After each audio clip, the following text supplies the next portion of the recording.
La voz puede fallar, pero no tiene por qué romperse la conexión. Después de un accidente cerebrovascular, 4 de cada 10 personas presentan dificultades para comunicarse. Algunas no pueden encontrar las palabras, otras no logran articular sonidos. Hoy vamos a hablar de 3 condiciones que son comunes cuando se presenta un tipo de accidente como el accidente cerebrovascular: la afasia, la anomia y la disartria, y de cómo sobrevivientes y cuidadores pueden aprender a comunicarse de nuevas formas. Bienvenidos a Mente Resiliente, un espacio para quienes viven el día a día en la recuperación tras un accidente cerebrovascular. Soy Santiago Correa y hoy, junto con la neuropsicóloga Nora Soto, vamos a entender qué significan estas secuelas y cómo afrontarlas con paciencia y creatividad. Buenas tardes, buenas noches, Nora. Buenas tardes, Santiago. Nora, muchos oyen las palabras como afasia, anomia o disartria y se sienten perdidos.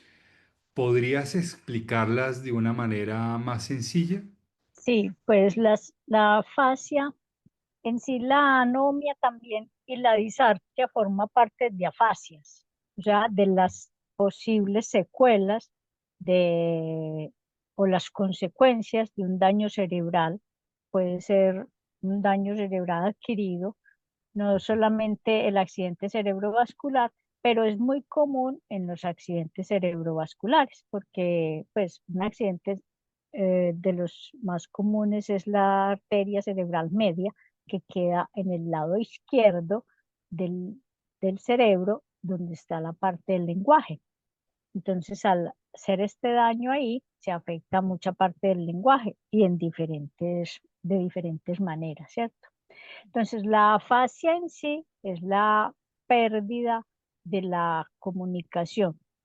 Entonces, unas personas pueden entender lo que escuchan, Ujú. pero no pueden transmitir, ¿cierto? Les comento a ti y a los espectadores que precisamente fue lo que me sucedió a mí. Pude y puedo entender las cosas, pero cuando voy a hablar para discutir, para dar mi punto de vista, no encuentro las palabras. Esa, por ejemplo, específicamente sería la anomia, ¿cierto? Entonces Ah. hay unos síntomas que podrían ser solamente síntomas, que Ujú, sería la anomia, que ujú. sería parte de una fascia o puede estar aislado también, ¿cierto? Pero inicialmente, con seguridad, tuviste una fascia, es decir, una dificultad en la comunicación en general. Posiblemente, en un principio, hay dificultades en todos los aspectos, pues, de la comunicación, de la escritura, de la lectura, de todo esto, ¿cierto? En mi caso, podía reconocer lo que estaban diciendo, pero cuando iba a hablar, pues me salía dificultades en la escritura. Sí, todavía algunas palabras se me hacen difíciles. Afortunadamente no se vio involucrada la parte como cognitiva, pero yo me inscribí precisamente para saber si yo iba a responder pues como debería ser o no. Pero a lo que voy es que uno siempre quiere saber cómo quedó. Sí, de todas maneras, es una función cognitiva. El lenguaje es una función cognitiva, como es la memoria, como es la atención, todo esto corresponde a las funciones cognitivas, ¿cierto? Que se alteran generalmente, que son las consecuencias de un daño cerebral. Entonces, las afasias corresponden a las dificultades del lenguaje como tal, que es una situación muy difícil porque la comunicación es demasiado importante en la vida. Es que no nos damos cuenta de lo maravilloso que es nuestro cerebro hasta que no perdemos una función, ¿cierto? Entonces, cuando perdemos esa función y no nos podemos hacer entender de los demás y los demás también están en la angustia de qué será lo que me quiere decir, Entonces se convierte en un conflicto y en un dolor muy grande, ¿cierto? La persona cree que está diciendo las palabras correctamente, pero está diciendo un enredo de palabras o un enredo de letras que no son, ¿cierto? Que una de las dificultades que más persiste en el tiempo es la anomia y es ver el objeto, saber para qué sirve el objeto, pero no saber el nombre del objeto.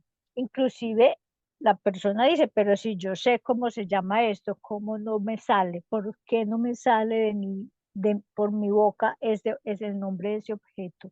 ¿Cierto? Ujú. Entonces crea mucha frustración. Lo tengo en la punta de la lengua y por más de que trato, no logro saber Ajá. la palabra. No, pues de todas maneras, otro tipo de afasia, el comprender todo lo que los demás dicen, pero no tener ningún tipo de comunicación hacia el exterior. O sea, cuando hablamos de personas sordas, por ejemplo, los sordos de nacimiento y todo este tipo de personas tienen más complicaciones psicológicas los sordos que los ciegos, por ejemplo, que Wow. pareciera ser que es más sencillo. Ujú, ujú. No, no es tan sencillo, porque la comunicación es una base de nuestras relaciones y de nuestra vida. ¿Y qué puedes decir sobre la disartria? La disartria también es otra secuela que está en esto de las afasias, que es como la alteración en la entonación y en la forma como hablamos, ¿cierto? La disartria, con la disartria se altera esa entonación y a veces les da dificultad que les salgan las palabras, pero no porque no sepan cuál es la palabra ni no la puedan producir, sino que se convierte en una alteración pues diferente. Entonces Eh, hay unos que hablan como extranjeros, pues como si hablaran otro idioma. Son diferentes, pero todas nos afectan cómo nos comunicamos, ¿cierto? Ujú, Y esa eso. frustración puede ser dura tanto para quien la experimenta como para quien cuida, que esa es otra cosa importante, porque no es Claro. solamente yo que tengo esta condición, sino es la otra persona que me quiere ayudar, pero que por más de que intente, no logra captar qué es lo que yo estoy diciendo. Y eso puede ser devastador. Por eso también es importante que inicialmente Ujú. se comiencen a hacer ejercicios del lenguaje. Parte de la rehabilitación sería en todos los aspectos, ¿cierto? Claro. Pero entonces el lenguaje así estemos en una clínica, pues podemos trabajar en el lenguaje. Es importante comenzar a hacer ejercicios de descripciones, de descripción de láminas, de descripción de objetos, pues Ujú. demostrar los objetos y decir qué nombre es para comenzar a estimular esa parte del lenguaje. La buena noticia es que hay varias formas de comunicarse más allá de las palabras, ¿sí? Entonces, Nora, por favor, explícanos cuáles serían esas otras formas de comunicarse. Pues inicialmente cuando la comunicación está tan compleja, pues los tableros de comunicación con los símbolos, con los dibujos de las comidas, de las cosas que quiero hacer, del baño. Entonces esos tableros de comunicación son muy útiles, ¿cierto? Ok. Ahora también, pues con la tecnología hay muchas cosas, pues, por ejemplo, con el computador y me imagino que ya para esta generación la inteligencia artificial va a hablar por nosotros. Entonces, no es sino teclear y ya la inteligencia artificial dirá lo que queremos. Ujú.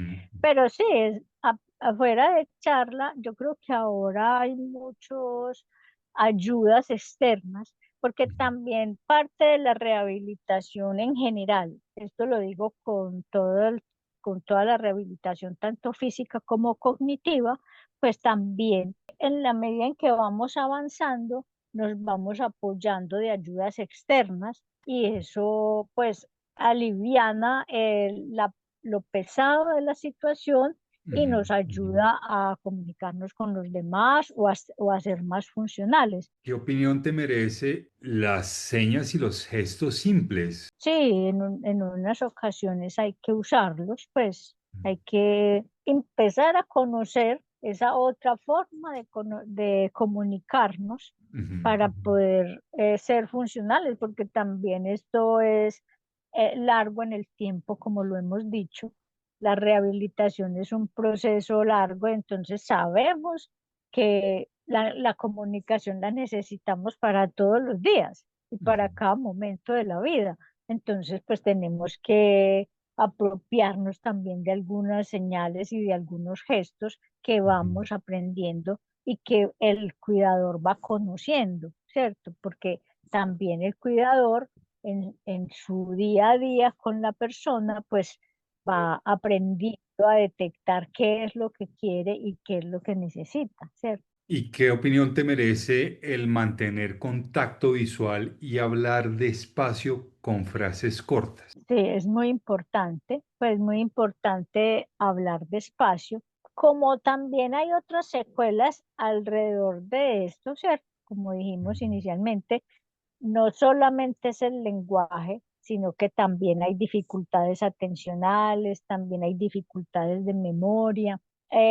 Inicialmente en el proceso de rehabilitación, por eso se hace una evaluación, una valoración del perfil neuropsicológico para establecer qué es más importante y qué, sobre qué se va a trabajar.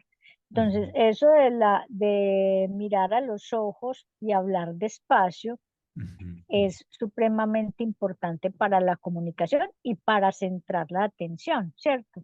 Porque si además tenemos unas dificultades atencionales y nos están hablando por allá atrás sin ujú, mirarnos, ujú. pues entonces tampoco vamos a comprender muy bien, porque también hay parte de la comunicación, está la comunicación No, gestual, ¿cierto? no No verbal. verbal. Y ya esa la conocemos pues desde antes, pero también hay unos cambios en ese sentido, entonces también tenemos que reaprender. Ujú. Y yo creo que también hay que celebrar cada avance, aunque sea una palabra al día que la persona pueda mencionar o memorizar, pues creo que todo sirve. Los objetivos a corto plazo deben ser sencillos, simples. Entonces es para uno para ir motivándonos a continuar, ¿cierto? Y otro para poder saber que sí estamos logrando cosas. Porque si nos ponemos unos objetivos muy largos, pues a leer un texto y la comprensión del lenguaje, no, tenemos, por eso te digo, primero hay un perfil de las bases que hay, de lo que hay, porque tampoco, pues hay unas lesiones muy graves en lo que la fascia es generalizada, pues entonces es muy complejo, Ujú. pero cuando hay una fascia Moderado. leve, entonces o moderada, se va a ir recuperando. Entonces tenemos que trabajar en ello y nos vamos a ir colocando objetivos, objetivos logrables y trabajables con la cotidianidad, ¿cierto? Ujú, ujú. Y como última parte de esta tanda, es aconsejable pedir ayuda, no sé, a un logopeda o a un terapista del lenguaje para cuando uno ha salido de alguna manera del peligro que significa un accidente cerebrovascular y ya puede más o menos procesar qué es lo que ha pasado y qué es lo que ha sucedido y lo que viene por delante. Entonces, ¿tú recomiendas o no el apoyo de un terapeuta del lenguaje para eso? Claro que sí. Pues esto es un trabajo de múltiples disciplinas, ¿cierto? No es que una persona haga todo el trabajo, no. Debe ser con un terapeuta del lenguaje, porque ellos son los que están especializados precisamente en afasias, en disartrias, en todo esto. Sí, realmente ellos son los que están especializados en eso y ellos deben trabajar el lenguaje conjunto con la familia y con los otros profesionales, porque entonces como hay unas directrices que cada profesional tiene para apoyarse, con los otros. Entonces también, pues, todos debemos como que hablar el mismo idioma en el que se está trabajando con la persona y saber qué es lo que le vamos a exigir y cómo le vamos a exigir, ¿cierto? Comunicar no es siempre hablar, lo importante es entenderse. Y si conoces a alguien que necesita escuchar esto, por favor compártelo. Suscríbete y déjanos en los comentarios qué estrategias has utilizado y que te ha funcionado para este tipo de, vamos a decirlo, de inconveniente.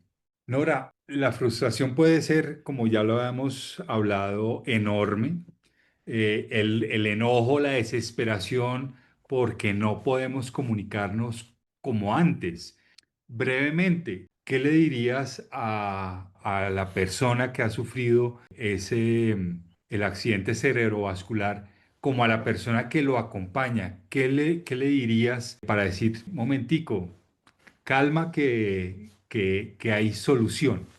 Pues yo diría que esto es un curso intensivo de paciencia y que poco a poco, así como aprendimos a hablar cuando estábamos pequeños, que fue poco a poco, no comenzamos a hablar de un día para otro, así también vamos a ir logrando nuevamente las palabras y una forma de comunicación, pues independientemente de que sea igual que antes o no, pero sí vamos a lograr una forma de comunicarnos.